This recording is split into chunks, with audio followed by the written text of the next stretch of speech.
देखो बंधुरा रोटी गरम गरम धुआं उठा रोटी देख रही है, धुआं उड़ रहा है एकदम। और এটা হচ্ছে সাবুর খিচুড়ি, মানে মানে চিনে বাদাম আর সাবু, ধনে পাতা, কাঁচা লঙ্কা দিয়ে এটা খিচুড়ি বানানো, সাবুর খিচুড়ি বলে এটাকে।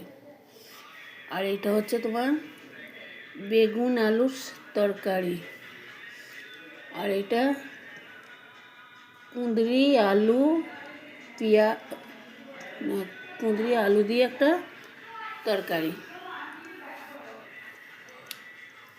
দেখো বন্ধুরা, খাবারগুলো যাদের খেতে ইচ্ছা হয় সবাই চলে আসবে, আমি খেতে দেবো সবাইকে।